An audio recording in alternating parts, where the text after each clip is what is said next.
E aí, alunos, aqui é a professora Elana, aluna de português, e hoje eu vou fazer a correção da Aprender Sempre, volume 3, do 9º ano do ensino fundamental. Essa é a sequência 3 e vai das aulas 5 a 8. Se você precisa desse material em PDF, eu vou deixar aqui na descrição o link para o meu Drive, lá você consegue encontrar esses e outros materiais que podem ser úteis, e vou deixar também na descrição o link de várias playlists com vários vídeos que eu já gravei, e aí você consegue encontrar com mais facilidade materiais que você precisa, como Aprender Sempre, AP, Caderno do Aluno. Se você gostar desse vídeo, se ele te ajudar, deixa o like, que ajuda muito o canal a ser divulgado. Se inscreva e ative as notificações para ficar sempre por dentro e receber os novos vídeos. Me siga nas redes sociais, é tudo Elana B. Poloni. E se você precisa de conteúdos de matemática e física, o canal Exatas 1000 do professor Colombo tem vários vídeos do Caderno do Aluno, AP, Aprender Sempre. Então vai lá depois, se inscreve e deixa a hashtag Vim pelo Dona de Português. É isso então e bora lá! Aula 5. Os efeitos de sentido das figuras de linguagem nos poemas. 1. Leia o poema Vendaval, do poeta português Fernando Pessoa. Vendaval. Ó vento do norte, tão fundo e tão frio, não achas, soprando por tanta solidão, deserto, penhasco, coval mais vazio que o meu coração, indômita praia, que a raiva do oceano faz louco lugar, caverna sem fim, não são tão deixados do alegre do humano como a alma que há em mim, mas dura planície, praia atra em fereza, só tem a tristeza que a gente lhes vê, nisto que há em mim é vácuo e tristeza, é o visto o que vê. Ah, mágoa de ter consciência da vida, tu, vento do norte, teimoso, iracundo, que rasgas os robles, teu pulso de vida, minha alma do mundo. Ah, se, como levas as folhas e a areia, a alma que tenho pudesses levar, fosse pra onde fosse, para longe da ideia de eu ter que pensar. Abismo da noite, da chuva, do vento, mar torvo do caos que parece volver. Por que é que não entras no meu pensamento para ele morrer? Horror de ser sempre com vida consciência, horror de sentir a alma sempre a pensar. Arranca-me, é vento, do chão da existência, de ser um lugar. E, pela alta noite que fazes mais escura, pelo caos furioso que crias no mundo, dissolve em areia esta minha amargura, meu tédio profundo. E contra as vidraças dos que têm lares, telhados daqueles que têm razão, atira, já pare desfeito dos ares, o meu coração. Meu coração triste, meu coração ermo, tornado a substância dispersa e negada, do vento sem forma, da noite sem termo, do abismo e do nada. Agora reflita sobre a significação das palavras empregadas pelo autor. A. Uma palavra pode ser empregada em seu sentido denotativo, literal, ou em seu sentido figurado, conotativo. Assim, explique o sentido da palavra vendaval nos dois sentidos, denotativo e conotativo. Aqui você poderá consultar um dicionário físico ou online. Bom, aqui então ele quer saber, quais são os dois sentidos da palavra vendaval, no caso denotativo e conotativo. O sentido denotativo é aquele sentido de dicionário, aquele sentido mais óbvio, mais literal da palavra. E o sentido conotativo é aquele sentido figurado, que não é o sentido mais óbvio, Então, no sentido denotativo, o vendaval é simplesmente um vento muito forte. Já no sentido conotativo, que não é o pé da letra, seria aí mais assim, no aspecto de desordem e agitação. B. Com qual sentido a palavra vendaval foi empregada no poema de Fernando Pessoa? Justifique sua resposta a partir de elementos linguísticos empregados pelo autor. Aqui, então, ele quer saber em que sentido essa palavra vendaval foi empregada, se foi no sentido conotativo, figurado, ou no sentido denotativo, que é o literal. Então, no poema, ela foi empregada no sentido conotativo, que é o sentido figurado. Ele não está, assim, usando o vendaval ao pé da letra, simplesmente de vento muito forte, Não é nesse sentido. Então, assim, ele inclusive, ele fala com o vento, para levar embora as angústias dele e tudo mais. Então, toda essa questão do vento, de outros elementos da natureza que ele até coloca ali, para fazer algumas comparações, tudo isso é para mostrar toda a inquietação de sentimentos que ele está, de lembranças, Então, todo o vendaval ali mostra que ele está num momento de turbulência na vida dele, com muitas dúvidas sobre a vida, a existência dele, Então, é nesse sentido figurado que foi empregado. C. Releia essa estrofe do poema. Ah, mágoa de ter consciência da vida. Tu, vento do norte, teimoso, iracundo, que rasgas os robles, teu pulso de vida, minha alma do mundo. Nesse trecho, o autor atribui ao vento características comuns em seres humanos, teimoso e iracundo, furioso. Qual é a figura de linguagem presente nesse trecho? Que efeito de sentido o autor cria ao empregar essa figura? Aqui, então, a figura de linguagem que tem no trecho chama personificação, ou também chamam de prosopopeia, aparece com os dois nomes. É uma figura de linguagem que a gente usa para dar características humanas para seres que não são humanos. Então, por exemplo, animais, objetos, elementos da natureza, todos não são humanos, né? Os seres que não são humanos. E aí, quando eu dou características de humanos para eles, eu estou fazendo a personificação. Então, quando eu falo que o vento é teimoso, né, iracundo, né, tipo furioso, eu estou dando ali características humanas. Então, tipo, como que o vento vai ser teimoso? Quem é teimoso é ser humano. Então, a partir do momento que eu dei uma característica humana para ele, eu fiz uma personificação, né, ou prosopopeia. E aí a pergunta quer saber também qual é o efeito de sentido criado, né, em empregar essa figura. Então, mais uma vez, ele está aí, né, tipo, colocando aquela ideia de que o vento seria meio que capaz de levar embora a dor que ele sente, né, a angústia que ele sente e tudo mais, até como se ele estivesse pedindo aí um certo socorro. Aula 6. A estrutura composicional do gênero poema e as figuras de linguagem. 1. Leia com atenção o excerto do poema de cordel, de autoria de Leandro Gomes de Barros, intitulado A Seca do Ceará. A Seca do Ceará, Leandro Gomes de Barros. Seca as terras, as folhas caem. Morre o gado, sai o povo. O vento varre a campina. Rebenta a seca de novo. 5, 6 mil emigrantes, flagelados retirantes, vagam mendigando pão. Acabam-se os animais, ficando limpos os currais onde houve a criação. Não se vê uma folha verde em todo aquele sertão, que há um ente daqueles que mostre satisfação. Os touros que nas fazendas entravam em lutas tremendas, hoje nem vão mais ao campo. É um sítio de amarguras. Nem mais nas noites escuras lampeja um só pirilampo. Foi a fome negra e crua, nódoa preta da história, que trouxe-lhe o ultimato de uma vida provisória.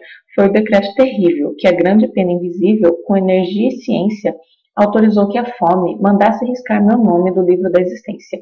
E a fome, obedecendo, a sentença foi cumprida. Descarregando-lhe o gládio, tirou-lhe de um golpe a vida.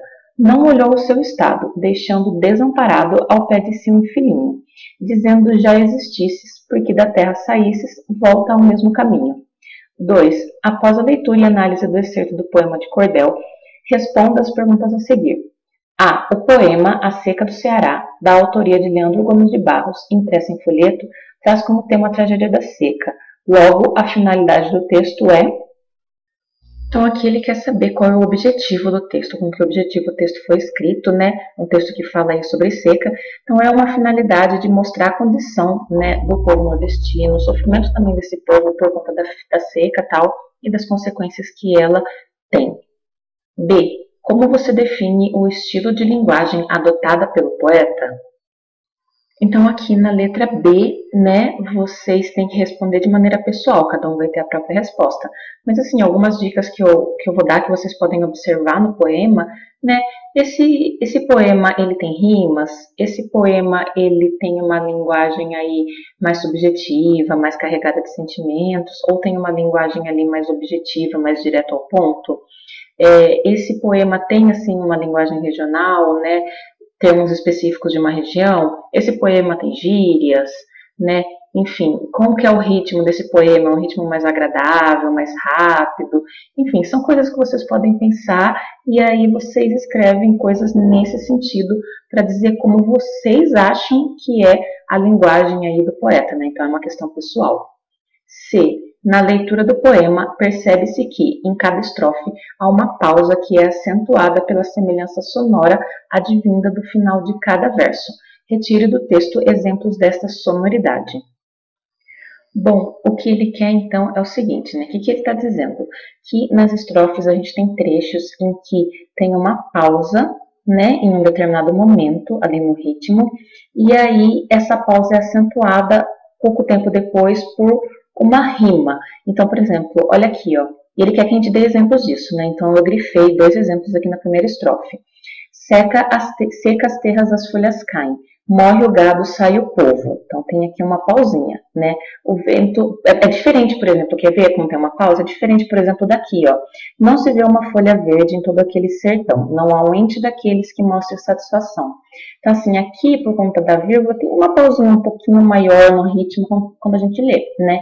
E aí tem essa pausinha e tal. E aí, logo em seguida, tipo, 2 versos depois, tem novo, que é uma palavra que rima com povo, então meio que acentua aí a sonoridade ali do poema. E a mesma coisa acontece aqui com pão e criação. Então, morre o gado, sai o povo. O vento varre a campina, arrebenta a seca de novo. Então, vem esse novo aqui, acentuou a sonoridade aqui do povo, né, junto com toda essa questão da pausa, então dá um ritmo bacana para o poema. E aqui é a mesma coisa, vagam mendigando o pão, acabam seus animais ficando limpos currais onde houve a criação. Tá? Então, vocês podem colocar a resposta apenas grifando aqui no poema, e aí lá na questão vocês colocam que está grifado, ou vocês podem voltar aqui na questão, né, e colocar assim dessa forma. D. Leia a estrofe com atenção e identifique o sentido que pode ser inferido a partir da leitura desses versos. Foi a fome negra e crua, nódoa preta da história, que trouxe-lhe o ultimátum. Então, aqui nesse trecho, a gente tem, né, que ele está personificando a fome, né? Ele fala que a fome é uma nódoa na história, tipo uma mancha, né? Uma mancha preta na história. E aí ele diz também que a fome, ela, tipo, dá o ultimátum, né? O ultimátum aí é como se fosse dar a última palavra, a palavra final, que encerra uma determinada coisa, né? E quem poderia fazer isso seria um ser humano, né? A fome não poderia fazer isso, porque ela não é um ser humano, mas quando eu dou essa característica de um ser humano para ela, eu estou personificando a fome, né? Então aqui a fome é personificada porque ela tem justamente esse poder aí de dar a última palavra. 3. Assinale V para verdadeiro e F para falso, sobre as figuras de linguagem identificadas nas frases seguintes. Bom, então aqui na letra A ele diz: meus netos respeitam meus cabelos brancos. Não tem como os netos respeitarem os cabelos brancos em si, mas é tipo a ideia de velhice, de sabedoria, né, que eles dão para pessoa, de respeito que eles inspiram, né? Então, tipo, tá usando cabelos brancos, que é uma parte, né, para simbolizar toda a ideia que tá aí, é metonímia, de fato, verdadeiro. B. Quem foi inteligente que comeu ter esses erros todos? Ironia. Sim, é verdadeiro, né? Ele está dizendo o contrário do que ele quer. Ele não está querendo dizer que a pessoa é inteligente, está querendo dizer que é burra, né? Então, está dizendo o contrário do que ele deseja, é uma ironia. C. Fiquei sentada ouvindo a doce música, sinestesia. É verdadeiro também. A sinestesia é quando eu misturo sensações, tipo audição com tato ou com o paladar. E aí a música não tem como ser doce, né? Mas quando ele mistura essas sensações, a gente tem de fato uma sinestesia. D. Meu filho é teimoso como uma mula. Metáfora. É falso. Por quê? Para que seja metáfora, a comparação tem que ser implícita, ou seja, não pode ter um conectivo como o como.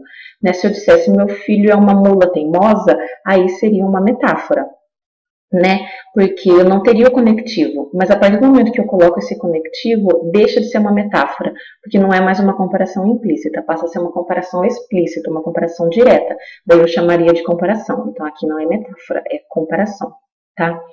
4. Leia os poemas que seguem e, na sequência, responda as perguntas. Poema 1. 33. Ismália. Quando Ismália enlouqueceu, pôs-se na torre a sonhar.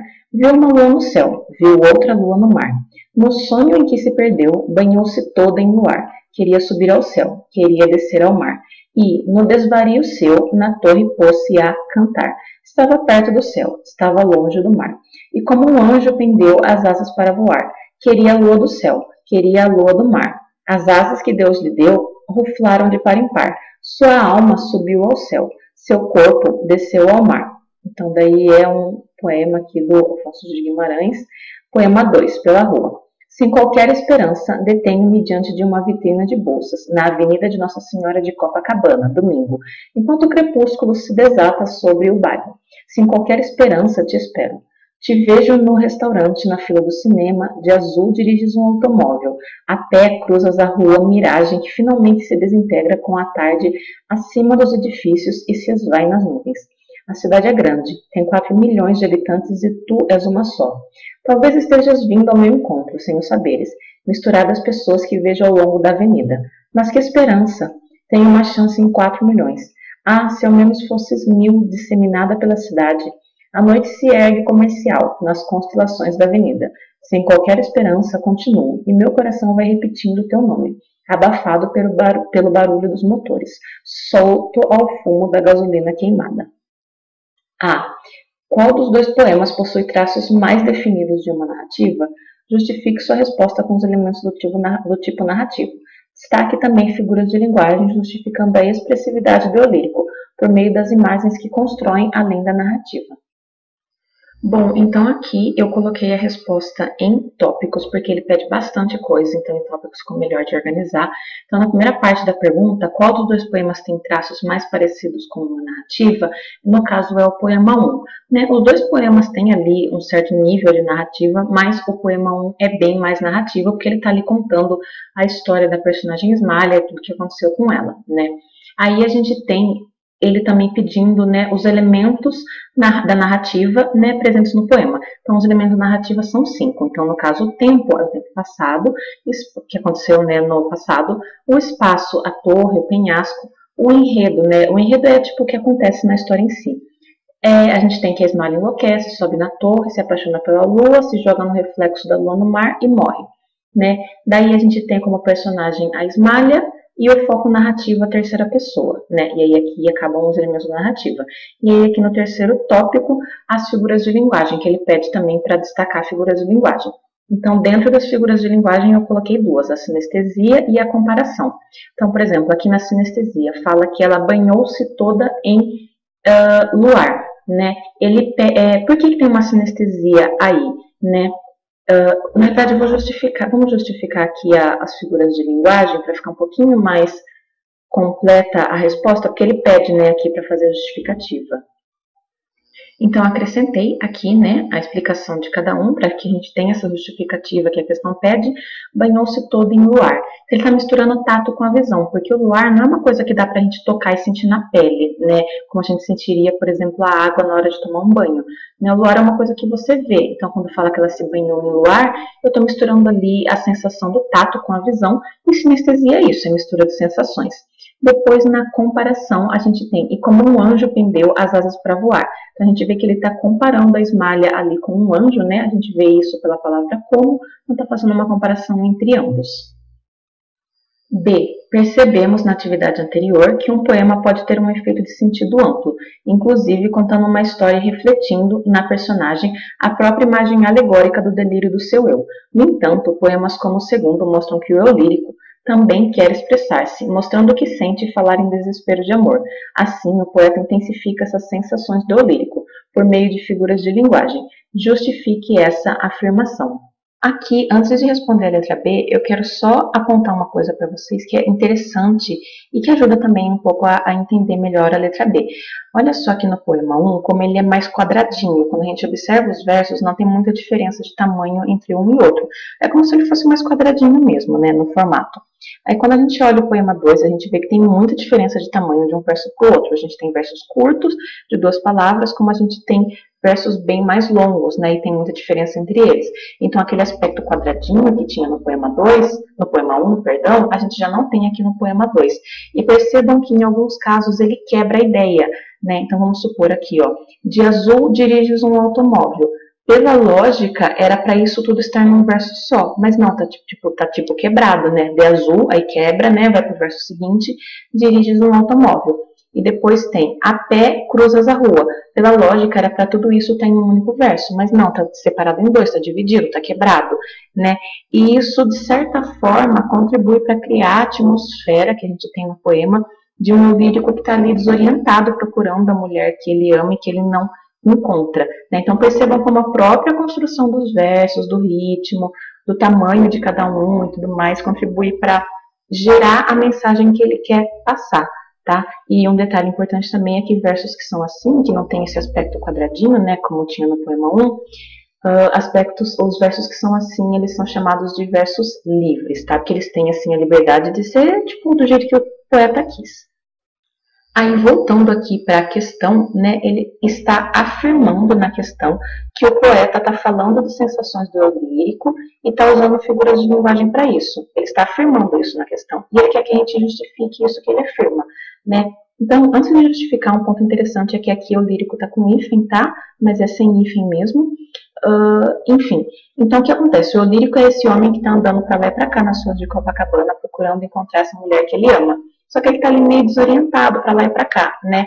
E tem uma figura de linguagem nesses versos: a noite se ergue comercial nas constelações da avenida. Essas constelações da avenida não são constelações de verdade, ele está falando aí dos postes, dos anúncios luminosos, tudo aí da avenida, e que para ele aí são comparados a constelações. Então tem essa comparação implícita, né? A gente tem aí uma metáfora nesse trecho. Então, a gente achou uma figura de linguagem, né, colocou qual que ela é, e ele quer que a gente justifique como isso contribui para as sensações do lírico. Como, por exemplo, então, essa figura de linguagem que eu coloquei aqui contribui para as sensações, né? Então, a gente percebe que, de certa forma, essa imagem, essa ideia de estar num lugar muito iluminado e tudo mais, contribui um pouco para aumentar a desorientação que o lírico vai sentindo ali durante o poema e toda a dificuldade que ele tem em encontrar a mulher amada. C. Agora é sua vez. Escolha 2 poemas na internet, livros, para fazer uma breve análise. Destaque as figuras de linguagem, as imagens poéticas criadas por essas figuras e os efeitos de sentido que dão aos poemas. Então aqui o espaço é até pequeno, né, para fazer essa proposta que ele está dando para vocês.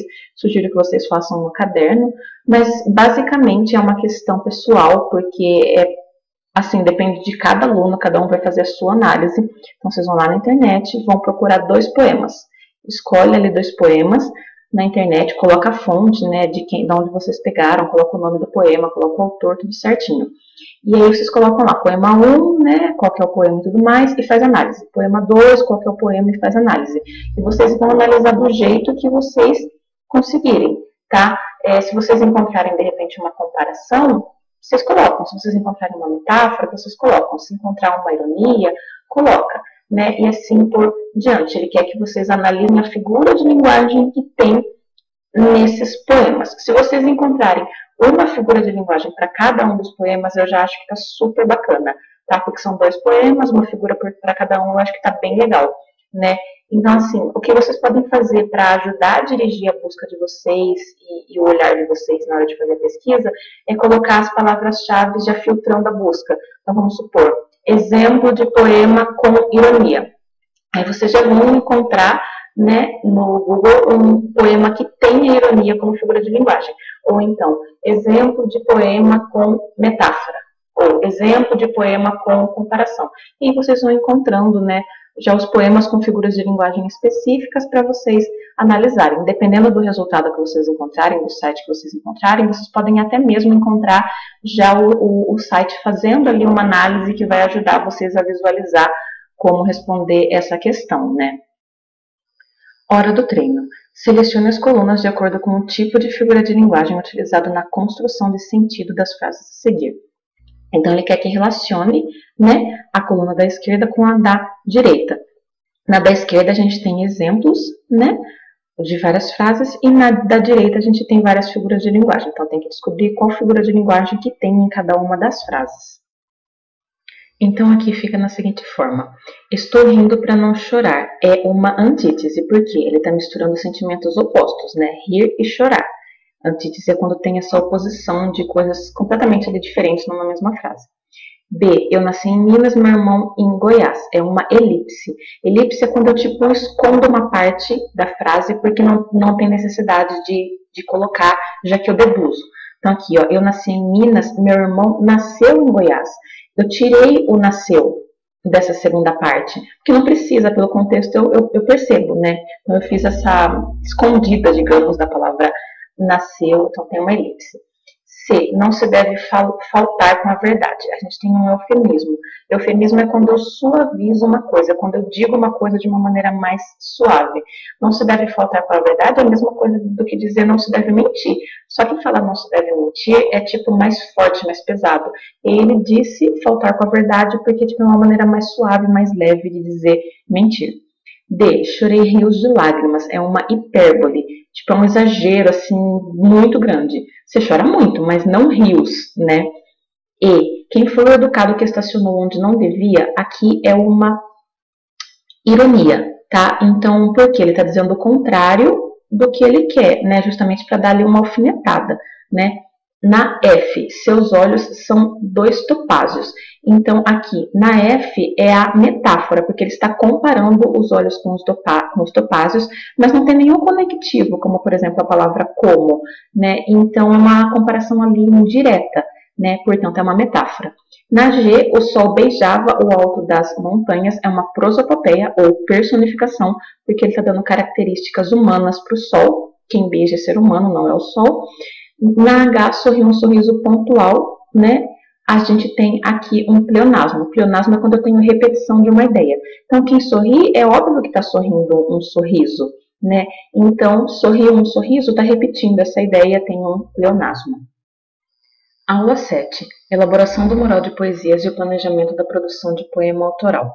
Aqui, gente, essa aula, né, a proposta dela é que ela seja feita em sala de aula mesmo, presencial, e aí seria uma aula para vocês planejarem como vocês fariam o poema visual de vocês. Então, seria só para planejamento, para vocês lerem vários poemas, para pensar, né, o que vocês iriam querer fazer no poema de vocês e tudo mais, né. E aí, depois, na aula 8, seria uma aula só para vocês fazerem o poema, né? Então, assim, a aula 7 seria para planejar apenas, e na aula 8 já seria para vocês fazerem o poema. Mas ele não quer qualquer poema, ele quer um poema visual, né? Aí é que tá complicado, né? Porque, tipo, a apostila, ela não trouxe nenhum exemplo de poema visual, né? Deveria ter trazido ali um exemplo de poema visual trabalhado, feito questão e tudo mais, não trouxe. Mas, enfim, eu vou colocar aqui para vocês exemplos de poemas visuais, né? Eu poderia pegar na internet qualquer exemplo de poema visual, mas eu quero valorizar o trabalho de um aluno que fez alguns poemas visuais, né? Eu dei aula para ele por 2 anos. Ele fez ele fez poemas tradicionais e fez também poemas visuais. E tem um material muito bacana dele, então eu vou usar aqui como exemplo para explicar para vocês o que é poema visual. Aí, tendo isso em mente, vocês vão fazer, no caso, o de vocês.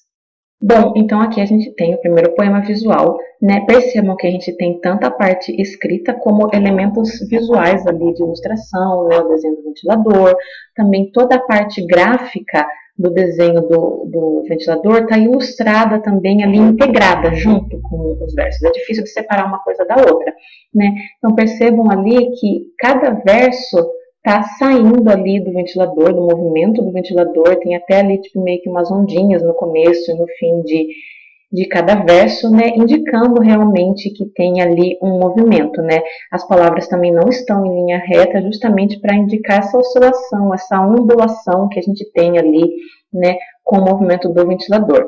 E aí a própria ideia também do poema, ela tá integrada, né, com a comparação, né, que o autor fez aqui da vida dele com o ventilador. Então, integrando o conteúdo do poema com a forma do poema.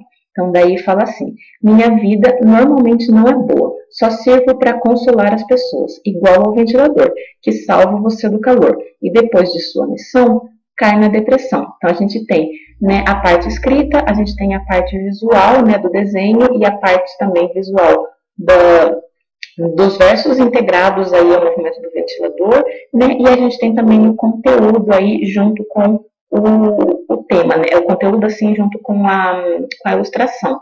Bom, depois a gente tem esse outro poema visual aqui, então percebam, né? Chama Sonho Platônico, né? Então tem todos os balãozinhos que a gente está acostumado a associar nas histórias em quadrinhos com pensamento, com sonho, né? E aí, dormir pensando, e olha só o sentido da leitura, dormir pensando em você porque somos iguais. Então o sentido da leitura dos versos é o mesmo sentido que a mão da gente faz quando a gente desenha a letra Z. Em todos os 3 casos aqui, né, o sentido da leitura, percebam aqui, é o mesmo sentido da mão da gente quando desenha a letra Z. E por que a letra Z? Porque quando a gente dorme, né, lembrem das histórias em quadrinhos, quando a gente dorme, tipo, eles simbolizam que tá dormindo, colocando aquele monte de Z ali para mostrar que a pessoa tá dormindo. né? Então, vejam que tem a parte ali escrita, tem a parte visual, a parte escrita está integrada ali com toda a parte visual, que também está integrada com o tema do poema, enfim. Dormi pensando em você porque somos iguais. Meu sonho contigo só me satisfaz. Pena que você só me desfaz. Tá? Então, esses são os dois exemplos aí que eu coloquei para vocês, né, de poema visual.